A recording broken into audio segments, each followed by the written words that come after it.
तो अब हम लोग स्टार्ट कर लेते हैं अपने कूलम्स लॉ से। This is by far the most important topic as far as the lecture first is concern. तो हम लोग कूलम्स लॉ की बात करेंगे। कूलम्स लॉ क्या है? तो एक लॉ है जो हमें बताता है कि दो चार्जेस आपस में कैसे इंटरेक्ट करेंगे। वो आपस में रिपेल करेंगे एक दूसरे को। दो चार्जेस आपस में एक दूसरे को रिपेल करेंगे या एक दूसरे को अट्रैक्ट करेंगे। ये हमें बताता है कूलम्स लॉ। ठीक, कूलम्स लॉ में दो चार्जेस का इंटरेक्शन बताता है। जैसे हम लोग कोई भी मीडियम कंसिडर करें, मीडियम आई होप समझते होगे। मीडियम जैसे कि हमारे पास एयर एक मीडियम है, वाटर एक मीडियम है, ऑयल एक मीडियम है, डायमंड एक मीडियम है, ग्लास एक मीडियम है, ये सारे मीडियम। तो हम लोग कोई भी मीडियम कंसिडर कर लेते हैं। ठीक, कंसीडर एनी मीडियम। ठीक, हम लोग कोई मीडियम कंसिडर करते हैं और मान लो उस मीडियम में हमारे पास दो चार्जेस रखे हुए हैं। मैं फॉर एग्जांपल के लिए दोनों को पॉजिटिव ले रहा हूँ, पर एक पॉजिटिव एक नेगेटिव, दोनों नेगेटिव भी हो सकते हैं। ठीक, तो एक चार्ज है प्लस Q1 और दूसरा चार्ज है प्लस Q2। ये दो चार्जेस हैं एक मीडियम में रखे हुए हैं और मान लेते हैं सर दोनों के बीच में डिस्टेंस है R। ठीक, इस चार्ज का सेंटर और इस वाले चार्ज का सेंटर से अगर हम लोग दोनों का डिस्टेंस मेजर करें, ठीक है, अगर हम लोग इसके सेंटर और इसके सेंटर से दोनों का डिस्टेंस ये मेजर करें और मान लेंगे डिस्टेंस है R, तो एक्चुअली में मैकेनिज्म क्या होता है मैं पहले वो एक्सप्लेन कर देता हूँ कि सर ये वाला चार्ज इस वाले चार्ज के ऊपर कुछ फोर्स लगाता है और ये वाला चार्ज भी इस वाले चार्ज के ऊपर कुछ फोर्स लगाता है। और मज़े की बात यह है कि दोनों एक दूसरे पर सेम फोर्स लगाते हैं। ठीक है, दोनों एक दूसरे पर क्या करते हैं, सेम फोर्स लगाते हैं। जैसे ये वाला चार्ज इस वाले चार्ज के ऊपर अगर 10 न्यूटन का फोर्स लगा रहा है, ठीक है, तो ये वाला चार्ज भी इस वाले चार्ज के ऊपर 10 न्यूटन का फोर्स लगाएगा। ठीक, तो अभी हम लोग वेक्टर से भी खेलना सीख लेते हैं और एडिशनल ज़रा जानकारी लेते हैं, पर पहले सुन लो कि कूलम्स लॉ दिखता कैसा है।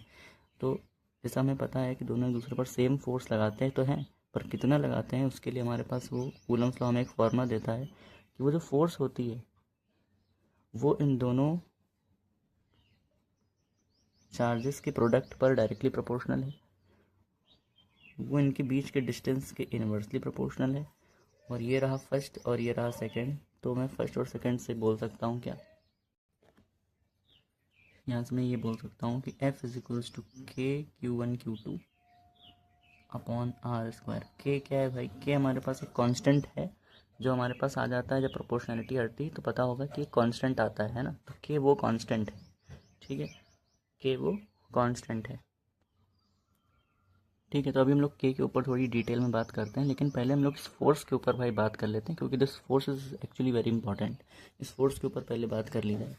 ठीक है, तो इस फोर्स के ऊपर मेरे को तुम्हें ये सारी बातें बतानी है कि जैसे वो चार्ज नंबर 1 है Q1, मैंने प्लस चार्ज लिया है, माइनस चार्ज हो सकता है, दोनों माइनस प्लस हो सकते हैं।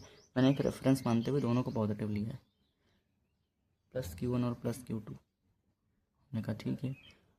ठीक, और दोनों के बीच में डिस्टेंस है R सेंटर टू सेंटर। तो मैंने कहा जितनी फोर्स ये इस पर लगाएगा उतनी फोर्स ये इस पर लगाएगा। हमने कहा हाँ बिल्कुल सही बात है। तो फोर्स पता होगा कि एक वेक्टर क्वांटिटी होती है। सपोज इसने हमारे ऊपर इसके ऊपर एक फोर्स लगाया, ये मैंने बना दिया force on second due to first. इसको रीड करना सीख लो भाई, पूरी फिजिक्स में बहुत कम आता है 12th में। कुछ ऐसा अगर लिखा हुआ है F12, इसका मतलब है फोर्स ऑन 2 ड्यू टू 1, 2 पर फोर्स 1 की वजह से, है ना। और ये एरो भाई आपने इधर क्यों बनाई, आप एरो इधर भी तो बना सकते थे। नहीं, क्योंकि पॉजिटिव चार्ज जो है वो दूसरे पॉजिटिव चार्ज को रिपेल करेगा, तो ये एरो इधर बनी हुई है। अब सेकंड वाले चार्ज की बात कर लेते हैं, तो सेकंड भी फर्स्ट वाले को रिपेल करेगा, तो इसका एरो इधर आया। ठीक है, तो फोर्स ऑन अच्छा मैंने उल्टा लिख दिया, sorry. Force on 2 due to 1। ठीक है, 2 पर फोर्स 1 की वजह से। अब ये है फोर्स ऑन 1 ड्यू टू 2। और मज़े की बात यह है कि ये दोनों फोर्सेस जो है ये एक दूसरे का नेगेटिव वेक्टर होती हैं। मतलब force on 1 due to 2 vector is the negative vector of force on 2 due to 1। मैंने बार बार बोला हुआ अपने वीडियोस में, अगर किसी का वेक्टर टॉपिक वीक है तो प्लीज़ मेरे को बता दो, मैं सेपरेट वीडियो बना दूँ। लेकिन तुम लोग कमेंट नहीं कर रहे हो, इसका मतलब वेक्टर तुम्हारा स्ट्रांग है। ठीक है, तो force on 1 due to 2 is the negative of force of 2 due to 1। या उल्टा भी बोल सकते हो, force on 2 due to 1 is negative of force on 1 due to 2। और अगर मैं मैग्नीट्यूड की बात करूँ, दोनों तरफ मॉड ले लूँ, तो एक्चुअली में ये दोनों बराबर ही निकल के आएंगे। यही मैं बताने की कोशिश कर रहा था। देखो स्टार्टिंग में ये देखो लिखा हुआ है ना, सेम फोर्स। हाँ तो वो ये है, सेम फोर्स तो होगा लेकिन मैग्नीट्यूड दोनों फोर्सेस का सेम होगा, है ना। और दोनों फोर्सेस एक दूसरे के क्या होंगे, दोनों फोर्सेस एक दूसरे के होंगे नेगेटिव वेक्टर्स। दोनों फोर्सेस एक दूसरे के होंगे नेगेटिव वेक्टर्स। हमने कहा नेगेटिव वेक्टर क्या होता है, नेगेटिव वेक्टर मतलब कि equal in magnitude, opposite in direction. ठीक, तो फाइनली हम न्यूमेरिकल्स की बात कर लेते हैं, which are based on Coulomb's law. तो मैं पहले ही आपको बता चुका हूँ कि हम लोग न्यूटन की बुक फॉलो कर रहे होंगे। देखो भाई, तो मैं भी ये वाली फॉलो कर रही है। तो मैं क्या कर रहा हूँ, इससे कुछ न्यूमेरिकल्स मैं बोल रहा हूँ, तुम्हारे पास फ़ोटो दिख जाएगी उसकी स्क्रीन के ऊपर। What is the force between to small charge spheres carrying charges of 2 × 10 की पावर -7 एंड 3 × 10 की power -7 placed 30 centimetre apart in air. ठीक, मैंने कहा तो पहले यही करना, F is equals to K₁Q2/r²। फिर वैल्यू सब्स्टिट्यूट करना स्टार्ट करना। Q1 Q2 को हाँ डायरेक्टली रख देता हूँ, साइन दिया भी नहीं है, देते तो भी ना रखता साइन के साथ। ठीक है, और डिस्टेंस उन दोनों के बीच का, डिस्टेंस की ऐसा यूनिट होती है सर मीटर। ठीक है, डिस्टेंस की ऐसा यूनिट क्या होती है, डिस्टेंस की ऐसा यूनिट होती है मीटर। इन्होंने दे रखा है 30 सेंटीमीटर, मतलब 30/100 मीटर लिख सकता हूँ। हमने कहा बिल्कुल लिख सकते हो। तो 30/100 ये डिस्टेंस है, और डिस्टेंस का यहाँ पे क्या होना है, डिस्टेंस का यहाँ पे स्क्वायर होना है। ठीक है, तो ये लो स्क्वायर कर दिया डिस्टेंस का। ठीक है, ऊपर देखो 9 × 18, 18 दैट इज 54, या 3 × 6, 6 9 54। ऊपर देखो भाई 10 की पावर -14, ये रफ वर्क है मेरा, 10 की पावर -14 इंटू 10 की पावर 9 कितना आएगा भाई बताओ, 10 की पावर -5। ठीक, और यहाँ आ जाएगा 10 की पावर 4, 30 इंटू 30 900 आ जाएगा, 900। ठीक है, हाँ फिर ये 5 से कटेगा भाई, सॉरी 3 से कटेगा, 3 1 3, 2 उधर गया, 3 8 24, 3 3 0 0, 3 6 3 1 0 0, 2 3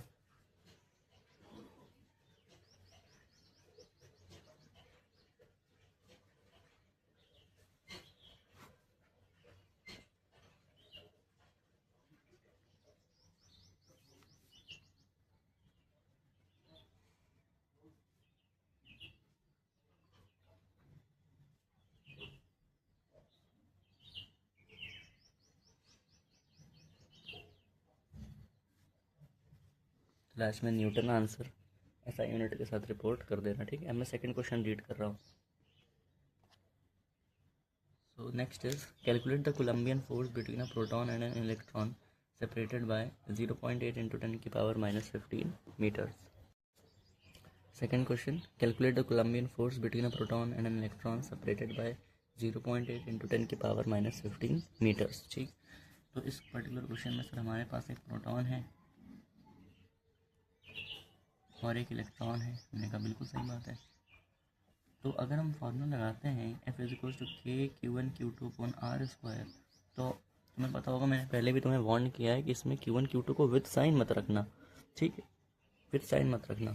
और हमें पता है कि भाई प्रोटॉन और इलेक्ट्रॉन तो एक दूसरे के जस्ट अपोजिट होते हैं, क्योंकि इलेक्ट्रॉन पर चार्ज होता है अगर -1.6 इंटू 10 की पावर -19 कूलम, तो प्रोटॉन के ऊपर होता है +1.6 इंटू 10 की पावर -19 कूलम्स। ये दोनों के ऊपर चार्जेस होते हैं। देखो मैं जूम करके दिखा दूंगा, दोनों के ऊपर ये जो चार्जेस होते हैं बस नेगेटिव पॉजिटिव होते हैं। तो नेगेटिव पॉजिटिव में रखना नहीं है, तो बिल्कुल सेम हो गया कि नहीं। हमने कहा मैग्नीट्यूड वाइज तो सेम ही है, 9 इंटू 10 की पावर 9 इंटू 1.6 इंटू 10 की पावर -19 इंटू 1.6 इंटू 10 की पावर -19 अपॉन डिस्टेंस का स्क्वायर। इन दोनों के बीच में डिस्टेंस दिया हुआ है सर ये, चलो ठीक है मीटर में दिया हुआ है, अच्छी बात है। 0.8 का स्क्वायर इंटू 10 की पावर -15 का स्क्वायर। मेरी राइटिंग समझ में आ रही है? ठीक है, हाँ अब भाई देखो ध्यान से, तो ये आ गया भाई 2.56 इंटू 9। मैं थोड़ा रफ वर्क कर लेता हूँ साइड में, 23.04 इंटू 10 की पावर -19, ये हो जाएगा 0.64 इंटू 10 की पावर -30। ठीक है, डेसिमल से डेसिमल उड़ा, ऊपर हो गया 10 की पावर 1। ठीक है, ये अपना कितना आएगा, तो मैं थोड़ा सा साइड वर्क कर लेता हूँ भाई।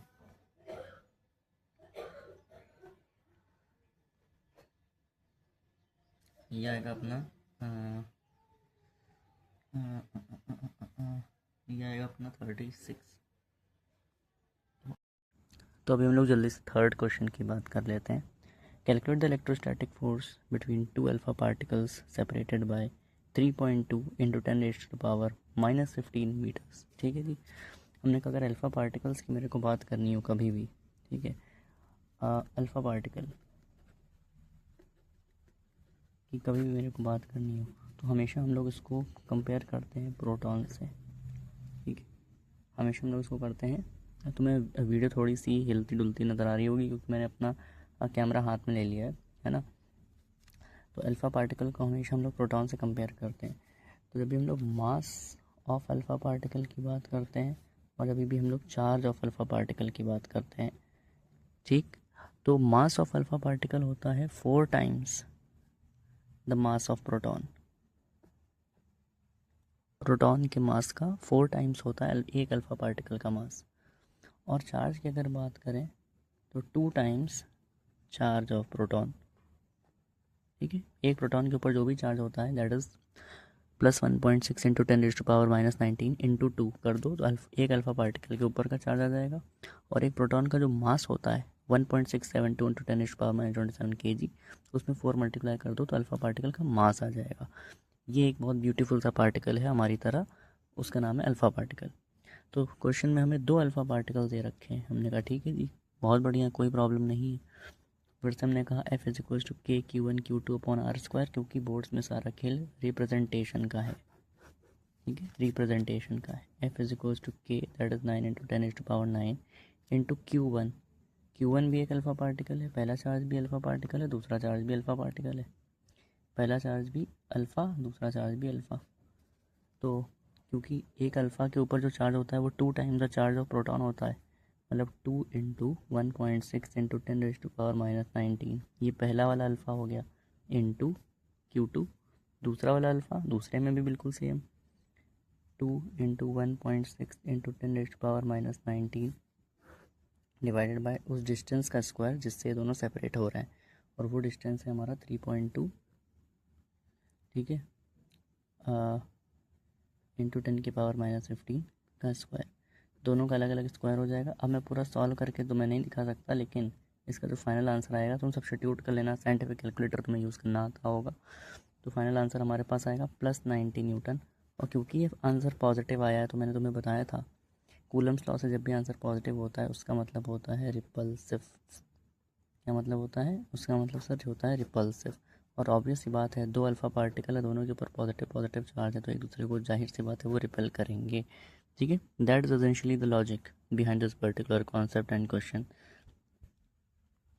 तो फोर्थ क्वेश्चन बेसिकली बोल रहा है the mutual electrostatic force of attraction between 2 small spheres carrying +0.4 microcoulomb and -0.8 microcoulomb in air is 0.2 Newton. what is the separation between the two spheres? ठीक, तो फोर्थ क्वेश्चन के सोल्यूशन की बात करते हैं। भाई सुनो क्या क्या दे रखा है इन्होंने। इन्होंने बात की हुई है माइक्रो कूलम्स में, इस बार ये इन्होंने चेंज किया हुआ है। ठीक है जी, ये क्या है, ये मेरा रफ वर्क है। तो माइक्रो कूलम्स में बात की हुई है, और एक सिंपल सा लॉजिक तुम्हें भी पता होना चाहिए, जो रिलेशन होता है माइक्रो कूलम में और कूलम में, इसको माइक्रो बोलते हैं, माइक्रो कूलम और कूलम। क्या हमारे पास रिलेशन होता है कि भाई एक कूलम, ये जाहिर सी बात है बड़ी यूनिट है, एक कूलम में 10⁻6 माइक्रो कूलम्स होते हैं, तो एक माइक्रो कूलम में 10⁻⁻6 कूलम्स होंगे। ठीक, तो कोई भी हमारे पास माइक्रो कूलम में दिया होगा, लेकिन हम लोग अपने कूलम्स लॉ में हर चीज़, क्योंकि लॉ में एसआई यूनिट के साथ रखी जाती है, तो माइक्रो कूलम में दिया होगा तो कूलम में कन्वर्ट कर कर यहाँ पर रखना है। तो इस बार इन्होंने फोर्स दे रखी है, हमें डिस्टेंस निकालना है। हमने कहा ठीक है भाई, R² = K 9 इंटू 10⁻⁹। पहला है हमारे पास charge 0.4 micro coulomb, micro coulomb को कूलम्स में कन्वर्ट कर लो। ठीक है, ये ऊपर ध्यान मत दो नहीं तो कन्फ्यूज़ हो जाओगे। ठीक है, 0.4 आ जाओ, हाँ 0.4 इंटू 10⁻⁻6, और दूसरा है 0.8 इंटू 10⁻⁻6। भाई आपने प्लस माइनस नहीं लगाया, तो मैंने पहले ही अपनी वीडियोज़ में बताया हुआ है, तुम इसमें प्लस माइनस के झंझट में मत पड़ना, सीधे सीधे चार्जेस का मैग्नीट्यूड रखना। ठीक, हाँ, अपॉन में फोर्स आएगा, ध्यान से मैंने इसमें R² को सब्जेक्ट बना लिया, R² उधर गया, फोर्स नीचे आ गया, तो K Q1 Q2 upon F, ठीक है। के Q1 Q2 ये हो गया। अब मैं एफ फोर्स नीचे रख रहा हूँ, वो है 0.2। अब तुम कैलकुलेट कर लेना, साइंटिफिक कैलकुलेटर हमारे में अलाउड है। न्यूमरेटर में आएगा 2.88 इंटू 10⁻³ डिवाइडेड बाय 0.2, ठीक है। उसके बाद आएगा 14.4 इंटू 10⁻³ 10⁻³ को मैं लिख सकता हूँ क्या 1000 और यहाँ एक 0.0144, और हमें तो उसका रूट लेना है। तो जब हम रूट लेंगे तो नेगेटिव तो हो नहीं सकता रूट, तो प्लस माइनस की जगह सिर्फ प्लस में आएगा क्या 0.12 मीटर्स। ये मेरा आंसर है, ठीक है जी, ये मेरा आंसर है। अब मैं फिफ्थ पर चल रहा हूँ। फिफ्थ की अगर मैं बात करूँ तो लिखा हुआ है how far the two electrons be if the force between them equals the weight of an electron what is in the case of protons. ठीक, तो उन्होंने क्या किया हुआ है कि दो इलेक्ट्रॉन्स हैं हमारे पास, दो इलेक्ट्रॉन्स, ठीक है। इन दोनों के बीच की दूरी कितनी है, एक इलेक्ट्रॉन के वेट के बराबर है। दो इलेक्ट्रॉन्स हैं, दो इलेक्ट्रॉन्स के बीच की दूरी इन इलेक्ट्रॉन में से एक के वेट के बराबर है। अच्छा, हमने कहा ठीक है जी। R square is equal to K Q1 Q2 upon F. अभी मैं जिस मेथड से बता रहा हूँ लिख लो, लेकिन इस क्वेश्चन को करने का एक और मेथड है जो मैंने अपने टाइम पे यूज़ किया था, अभी मेरे को ध्यान नहीं आ रहा है, तो मैं क्वेश्चन नंबर 5 मार्क कर देता हूँ अपनी बुक में तुम्हारे लिए, ठीक है। तो नेक्स्ट वीडियो में अगर मेरे को जैसे ही मिलेगा तो मैं तुरंत बता दूंगा। और कुछ चीज़ें मिस हो गई, वो सारी चीज़ें मेरे पास लिखी हुई हैं, जैसे कि पॉइंट चार्जेस मिस हो गया है ना, ऐसे काफ़ी का चीज़ें मेरे पास मिस हो गई, तो मेरे पास लिस्ट है उसकी, no problem. K Q1 Q2 upon F, तो R square is equals to 9 into 10⁻⁹ एक इलेक्ट्रॉन के ऊपर चार्ज 1.6 इंटू 10⁻⁻19, दूसरे इलेक्ट्रॉन के ऊपर चार्ज 1.6 इंटू 10⁻⁻19 डिवाइडेड बाय, उसने कहा है दोनों के बीच का फोर्स एक इलेक्ट्रॉन के वेट के बराबर होगा, और वेट होता है मास इंटू ग्रेविटी, वेट होता है मास इंटू ग्रेविटी। वेट उन्होंने दे नहीं रखा है, उन्होंने कहा एक इलेक्ट्रॉन के वेट के बराबर है, और वेट होता है मास इंटू ग्रेविटी, मतलब मास ऑफ एन इलेक्ट्रॉन। मैंने कहा अच्छा, mass of an electron 9.1 into 10⁻⁻31 into acceleration due to gravity 9.8 रखता हूँ, ताकि मेरा आंसर बुक से मैच हो जाए ना, वरना तो कुछ लोग 10 रखते हैं, तो हम लोग एग्जैक्ट वाई वाली रख लेते हैं जो होती है 23.04 इंटू 10⁻⁻29 डिवाइडेड बाय 89.18 इंटू 10⁻⁻31, ठीक है। कैलकुलेशन में नहीं दिखा रहा हूँ तो मैं करके, इतने बड़े हो भाई, ठीक है जी। 89.18 इंटू 100, यहाँ पर आ गया है 25.83, ठीक है। और उसके बाद अगर हम लोग रूट लें, क्योंकि आर स्क्वायर चल रहा है, आर स्क्वायर है ये, तो आर हमारा क्या होगा अंडर रूट, प्लस माइनस लगाने की बेवकूफ़ी मत करना, नेगेटिव में तो डिस्टेंस होता नहीं है। 25.83 हमारा आर आ जाएगा 5.1 मीटर्स। इसका सेकंड पार्ट उन्होंने बोला कि what is in the case of protons. तो भाई हम लोग बात कर लेते हैं फिफ्थ क्वेश्चन की। तो एक्चुअली मैं बाहर बैठ कर शूट कर रहा था, लेकिन बाहर बहुत तेज़ आंधी चल रही है इस समय, तो मैं अपने रूम में आ गया, ठीक है जी। हाँ, तो प्रोटॉन्स के केस में हमें क्या करना है, प्रोटॉन्स के केस हमें क्या करना है, हमने फिर से बोला R square equal to K Q1 Q2 upon F. Numerator तो सेम ही रहेगा भाई, देखो इलेक्ट्रॉन के केस में न्यूमरेटर ये था, प्रोटॉन केस में भी न्यूमरेटर सेम रहेगा भाई, चार्ज दोनों सेम है, के की वैल्यू सेम है, तो मैं इसको कॉपी पेस्ट करता हूँ, इसको 23.04 इंटू 10⁻⁻29 23.04 इंटू 10⁻⁻29 ऐसा कुछ, ठीक है जी। और नीचे मास इंटू ग्रेविटी, फोर्स की जगह क्या लिख सकता हूँ, क्योंकि फोर्स नहीं है, उन्होंने कहा वेट ऑफ अ प्रोटॉन, और वेट को मास इंटू ग्रेविटी लिख सकते हैं, ये इसको बोला है वेट, मास इंटू ग्रेविटी हम लोग लिख सकते हैं। तो मास में 1.67 लिख सकता हूँ, तुम 6.672 लिख सकते हो, सॉरी 1.672 लिख सकते हो, कोई प्रॉब्लम उसमें नहीं है, ठीक। Into 10⁻⁻27 into 9.8 acceleration due to gravity की वैल्यू हो गई, R square is equals to 23.04 into 10⁻⁻29 23.04 into 10⁻⁻29, और डिनोमिनेटर में सॉल्व करोगे तो आएगा 16.366 इंटू 10⁻⁻27, ठीक। R square is equals to 1.408 into 10⁻⁻2, R square is 0.01408। जब हम लोग इसका रूट लेंगे, ठीक है, जब हम लोग इसका रूट लेंगे तो हम लोग ये पाएंगे एग्जैक्ट आंसर नहीं आ रहा है, तो जो मेरा आंसर आ रहा है वो आ रहा है 0.01408, 1186 मीटर, जो कि बुक के आंसर से काफ़ी ज़्यादा डिफरेंट है। वहाँ पे 0.117 है आई थिंक सो। ठीक है, तो उनके आंसर से कभी कभी हमारे आंसर्स मैच नहीं होते। तो अभी हम लोग ये काम करते हैं, हम लोग क्वेश्चन नंबर 5 तक रखते हैं इस पर्टिकुलर वीडियो में। जो इसकी सेकेंड वीडियो होगी वो भी मैं शायद कूलम्स लॉ पर ही बनाऊँ पार्ट 2 करके, है ना, या फिर हम लोग अपना स्टार्ट करेंगे प्रिंसिपल ऑफ सुपरपोजिशन। उसके न्यूमेरिकल तो मैं करवाऊंगा, साथ में कूलम्स लॉ के न्यूमेरिकल भी करवा दूंगा। ठीक है, क्योंकि वीडियो काफ़ी लेंदी हो जाएगी तो ज़्यादा रीच नहीं आएगी, लोग नहीं देखेंगे, तुम भी बोर हो जाओगे। तो अभी मैं नोट कर लेता हूँ, मैंने 5th क्वेश्चन तक कराया है, मुझे 5th ऑनवर्ड्स करवाना है। ठीक है जी, तो इस चैनल को सब्सक्राइब करके रखना। द ISC वर्ड्स हम लोग रेगुलरली आप सभी के लिए वीडियोस डालते हैं। फिजिक्स और मैथ्स की अभी तक मैंने डाली है। मैथ्स में हाँ कंडीशनल प्रोबेबिलिटी के साथ हमें स्टार्ट करना है। केमिस्ट्री में हमें सॉल्यूशंस चैप्टर तो स्टार्ट ही करना है, स्टार्ट ही नहीं हुआ है अभी तक। ठीक है, तो सब्सक्राइब करके रखो। ठीक है, मैंने अपनी एक वीडियो में बता रखा है कि चैनल आपको क्या क्या प्रोवाइड करेगा। Okay, tata bye bye.